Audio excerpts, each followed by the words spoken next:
একটা খুব চেনা দৃশ্য কল্পনা করা যাক। রাত 2:47। চারপাশ ঘুটঘুটে অন্ধকার। বিছানায় শুয়ে থাকা মানুষটির চোখে একেবারেই ঘুম নেই। আগামীকালের কোনো চিন্তা নয়, বরং মন পড়ে আছে ঠিক 3 বছর আগের একটা পুরনো ঘটনায়। হয়তো কারো বলা একটা তীক্ষ্ণ কথা, মুখের ওপর বন্ধ হওয়া একটা দরজা, বা মুখ ফিরিয়ে নেওয়া কোনো মানুষ। স্মৃতিটা বারবার ফিরে আসছে, একেবারে স্পষ্ট আর নিখুঁতভাবে। বাইরে পুরো শহর শান্তিতে ঘুমালেও মনের ভেতর এক অদ্ভুত অস্বস্তি। অনেকেই হয়তো ভাববেন এটা অতিরিক্ত চিন্তা বা মানসিক দুর্বলতার লক্ষণ, কিন্তু অবাক করা বিষয় হলো আমাদের মস্তিষ্ক ঠিক সেই কাজটাই করছে যেটার জন্য তাকে তৈরি করা হয়েছে। এবার জীবনের সেরা দিনটার কথা একটু ভাবা যাক। একটা সোনালি বিকেল, প্রিয় মানুষদের সাথে কাটানো মুহূর্ত আর প্রাণখোলা হাসি।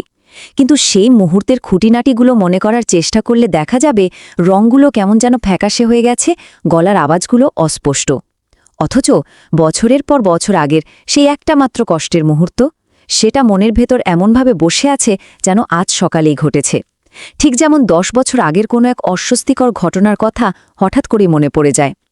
আনন্দময় স্মৃতিগুলো খুব দ্রুত ঝাপসা হয়ে যায় ঠিকই, কিন্তু যন্ত্রণাদায়ক স্মৃতিগুলো মস্তিষ্কের ক্যানভাসে একেবারে স্থায়ীভাবে আঁকা থাকে। এই অদ্ভুত বৈপরীত্যের কারণ বুঝতে হলে আমাদের ফিরে যেতে হবে একেবারে প্রাচীন এক পৃথিবীতে। কল্পনা করা যাক একজন আদিম মানুষের কথা, যে লম্বা ঘাসের ভেতর দিয়ে হেঁটে যাচ্ছে। হঠাৎ গাছের আড়ালে একটা ছায়া নড়ে উঠল, সাথে সাথে হৃদস্পন্দন বেড়ে গেল, প্রতিটি শব্দ পরিষ্কার হয়ে উঠল, দৃষ্টি হল তীক্ষ্ণ। সামনে এক হিংস্র শিকারী প্রাণী। মানুষটি প্রাণপণে দৌড়ে কোনো মতে বেঁচে ফিরল। পরের দিন সকালে উঠে সে কিন্তু ঠিক মনে করতে পারবে শিকারীটা কোথায় ছিল, ঘাসের রং কেমন ছিল, বাতাসে কেমন গন্ধ ছিল। এই নিখুঁত স্মৃতিটাই তাকে ভবিষ্যতে বাঁচিয়ে রাখবে।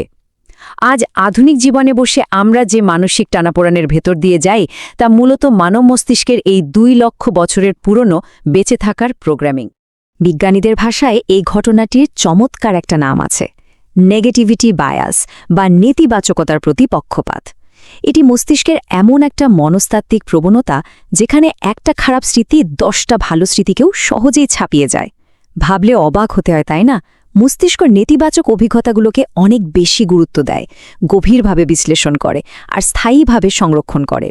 কারণ সেই আদিম যুগে আনন্দ মনে রাখার চেয়ে বিপদের কথা মনে রাখাটা টিকে থাকার জন্য অনেক অনেক বেশি জরুরি ছিল। আচ্ছা, চলুন বিষয়টির আরও গভীরে যাওয়া যাক। স্নায়ুবিজ্ঞানী ড. রিক হ্যানসেন এই প্রক্রিয়াটিকে একটা দারুণ উপমার সাহায্যে ব্যাখ্যা করেছেন, যা সত্যিই কৌতূহল জাগায়। তিনি বলেন, মস্তিষ্ক নেতিবাচক অভিজ্ঞতার ক্ষেত্রে ভেলক্রোর মতো কাজ করে, যেখানে সবকিছুর সাথে সাথে আটকে যায়। অন্যদিকে ইতিবাচক অভিজ্ঞতার ক্ষেত্রে এটি কাজ করে টেফলনের মতো, যেখান থেকে সবকিছু সহজেই পিছলে পড়ে। মানে হলো, খারাপ জিনিসগুলো মস্তিষ্কে তাৎক্ষণিকভাবে গেঁথে যায়, কিন্তু ভালো জিনিসগুলোকে ধরে রাখতে বেশ কিছুটা চেষ্টার প্রয়োজন হয়। সোজা কথায়, মানুষকে বাঁচিয়ে রাখার জন্যই মস্তিষ্ক এই ভেলক্রো পদ্ধতিটি বেছে নিয়েছিল। এই পুরো প্রক্রিয়াটার পেছনে কাজ করে মস্তিষ্কের অ্যালার্ম সিস্টেম, যাকে বলা হয় অ্যামিগডালা। যখনই কোনো বিপদের আশঙ্কা বা কষ্টের মুহূর্ত তৈরি হয়, অ্যামিগডালার সাথে সাথে অ্যালার্ম বাজিয়ে দেয়। রক্তে প্রচণ্ড বেগে ছড়িয়ে পড়ে কর্টিসল এবং অ্যাড্রিনালিন নামে স্ট্রেস হরমোন। এই হরমোনগুলো স্মৃতির জন্য এক ধরনের শক্তিশালী আঠা হিসেবে কাজ করে। এরা মস্তিষ্ককে করার নির্দেশ দেয়, এই মুহূর্তটাকে মনে রাখো, প্রতিটি খুঁটিনাটি মনে রাখো। অন্যদিকে একটা খুশির মুহূর্তে শরীরে এ ধরনের কোনো রাসায়নিক তরঙ্গের সৃষ্টি হয় না, কোনো অ্যালার্ম বাজে না। তাই মস্তিষ্ক সেই স্মৃতিটিকে স্থায়ীভাবে আঠা দিয়ে লাগিয়ে রাখার কোনো তাগিদই অনুভব করে না। এখন এখানে দৃশ্যমান সবচেয়ে আকর্ষণীয় তথ্যটি হল এই সংখ্যাটি 50%। নিউ ইয়র্ক ইউনিভার্সিটির সাম্প্রতিক গবেষণায় দেখা গেছে, সম পরিমাণ একটি ইতিবাচক অভিজ্ঞতার তুলনায় একটি নেতিবাচক অভিজ্ঞতা মস্তিষ্কে প্রায় 50% পর্যন্ত বেশি স্নায়বিক সংযোগ বা নিউরাল কানেকশন তৈরি করতে পারে। তার মানে হল, মস্তিষ্ক আক্ষরিক অর্থেই নেতিবাচক স্মৃতিগুলোর জন্য অনেক বড় এবং অনেক বেশি শক্তিশালী নেটওয়ার্ক তৈরি করে ফেলে। চলুন পরের ধাপে যাই এবং দেখি কিভাবে এটি কাজ করে। মস্তিষ্কের ভেতরের এই কাঠামোগত পার্থক্যটা সত্যি অভাবনীয়।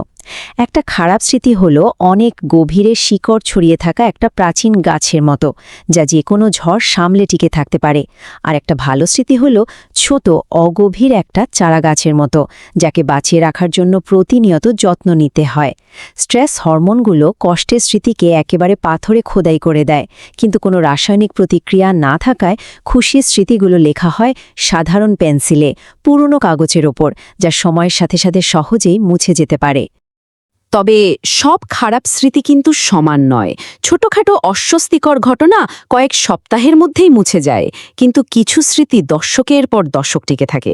সাধারণত 3 ধরনের স্মৃতি সবচেয়ে দীর্ঘস্থায়ী হয়। প্রথমটি হল বিশ্বস্ত কারো দ্বারা বিশ্বাসঘাতকতা।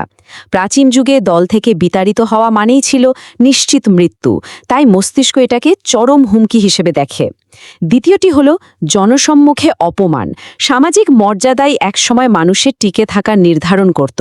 আর তৃতীয়টি হল এমন কথা যা আত্মপরিচয়ের ওপর সরাসরি আক্রমণ করে, যেমন তুমি যোগ্য নও। এই ধরনের কথাগুলো মানুষের ভিত্তিমূলকে নাড়িয়ে দেয়, আর মস্তিষ্ক এই আক্রমণগুলোর কথা কখনোই ভোলে না। এবং এটি চমৎকারভাবে তুলে ধরে সেই পরিচিত মুহূর্তগুলোকে, যখন হঠাৎ করেই পুরনো কোনো স্মৃতিতে হারিয়ে যেতে হয়। হয়তো দোকানে বাজতে থাকা কোনো চেনা গান, অথবা জানালা দিয়ে ভেসে আসা কোনো বিশেষ গন্ধ। এই উদ্দীপকগুলো একটা চাবি হিসেবে কাজ করে, যা হঠাৎ করেই মস্তিষ্কের পুরনো বন্ধ হয়ে থাকা দরজা জোর করে খুলে দেয়।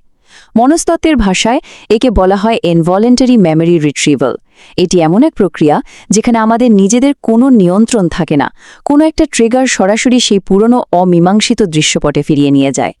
যখন সেই দরজাটা খুলে যায়, তখন পুরনো স্মৃতি মস্তিষ্কে বারবার বাজতে থাকে।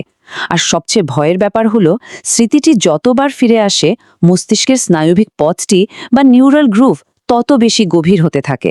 এটা ঠিক যেন মেঠো পথে হাজারো মানুষের হেঁটে চলার মতো। যত বেশি হাঁটা হয়, পথটি তত বেশি স্পষ্ট এবং স্থায়ী হয়ে যায়। এখানে কেউ ইচ্ছা করে পুরনো কষ্ট মনে করে না, বরং মস্তিষ্ক স্বয়ংক্রিয়ভাবে সেই নির্দিষ্ট পথটি বেছে নেয় এবং প্রতিবার চিন্তার সাথে সাথে সেই পথটাকে আরও গভীর করে তোলে। সুতরাং সবচেয়ে গুরুত্বপূর্ণ বিষয়টি হল, আশা হওয়ার একেবারে কোনো কারণ নেই। বিজ্ঞান প্রমাণ করেছে যে মস্তিষ্ক কোনো নির্দিষ্ট বা অপরিবর্তনীয় বস্তু নয়। স্নায়ুবিজ্ঞানের অন্যতম আশাব্যঞ্জক এবং উত্তেজনাকর আবিষ্কার হল নিউরোপ্লাস্টিসিটি। এর মানে হল আমাদের মস্তিষ্ক নিজেকে নতুনভাবে গঠন করতে পারে। পুরনো ধূসর কোষগুলোর মধ্য দিয়ে ইচ্ছাকৃতভাবেই সম্পূর্ণ নতুন এবং সতেজ স্নায়ুবিক পথ তৈরি করা সম্ভব। হ্যাঁ, চাইলে এই মস্তিষ্ককে নতুনভাবে প্রোগ্রাম করা যায়। মার্টিন সেলিগম্যানের মতো শীর্ষস্থানীয় গবেষকরা প্রমাণ করেছেন যে মস্তিষ্ককে হ্যাক করে আনন্দের দিকে পরিচালিত করা সম্ভব। একে যেন একটা নতুন কোড শেখানোর মতো। শুরুতেই যা করা যায় তা হল খুশির মুহূর্তগুলোকে অন্তত 30 সেকেন্ডের জন্য সম্পূর্ণভাবে উপভোগ করা, যাতে মস্তিষ্ক বুঝতে পারে এই স্মৃতিটা আঠা দিয়ে আটকে রাখা জরুরি। এরপর আসে ছোট ছোট প্রাপ্তিগুলো। প্রতিদিন অন্তত 3টি ভালো বিষয় লিখে রাখা, যা মস্তিষ্ককে ইতিবাচক দিকগুলো খুঁজতে অভ্যস্ত করে। আরেকটি শক্তিশালী উপায় হল পুরনো কষ্টের স্মৃতি থেকে না পালিয়ে তার মুখোমুখি হয়ে নিজেকে মনে করিয়ে দেওয়া যে বিপদের সময়টি কেটে গেছে। এরপর নেতিবাচক স্মৃতিগুলোকে নতুন দৃষ্টিভঙ্গিতে দেখা, অর্থাৎ কষ্টকে অভিজ্ঞতায় রূপান্তর করা। এবং সবশেষে ইচ্ছাকৃতভাবে নতুন এবং আনন্দদায়ক স্মৃতি তৈরি করা, যাতে ভালো স্মৃতিগুলো মস্তিষ্কে শক্তিশালীভাবে গেঁথে যায়। যখনই পুরনো স্মৃতিরা এসে ভিড় জমায়, তখন অত্যন্ত পরম মমতায় একটা কথা মনে রাখা জরুরি। কষ্টগুলো সহজে মুছে যায় না মানে এই নয় যে মস্তিষ্ক নিষ্ঠুর বা এটি ভেঙে পড়েছে। মস্তিষ্ক মোটেও আমাদের শত্রু নয়, বরং এটি শুধুমাত্র একটা আধুনিক পৃথিবীতে বসে জঙ্গলি যুগের সুরক্ষা কৌশল ব্যবহার করছে। সে কেবল আমাদের সুরক্ষিত রাখতে চাইছে। কিন্তু বাস্তবতা হলো, সেই আদিম জঙ্গল আর নেই, সেই শিকারী প্রাণীটিও আর নেই। বিপদের সময়টাও অনেক আগেই পেরিয়ে গেছে। এই বিশ্লেষণ থেকে আমাদের মূল শিক্ষণীয় বিষয়টি হল, আমরা মস্তিষ্কের এই পরিবর্তনের ক্ষমতাকে প্রতিদিনের জীবনে কাজে লাগাতে পারি। মস্তিষ্ককে শেখাতে হবে যে বিপদের স্মৃতির মতো আনন্দময় স্মৃতিগুলো সংরক্ষণ করা সমানভাবে গুরুত্বপূর্ণ। তাই একটা প্রশ্ন দিয়ে আজকের আলোচনা শেষ করছি। একটি সুন্দর এবং ভারসাম্যপূর্ণ মন তৈরি করার জন্য আজ ইচ্ছাকৃতভাবে কোন আনন্দের মুহূর্তটিকে সযত্নে ধরে রাখা হবে? এই চর্চাটি হতে পারে মস্তিষ্ককে নতুনভাবে সাজানোর প্রথম এবং সবচেয়ে শক্তিশালী পদক্ষেপ।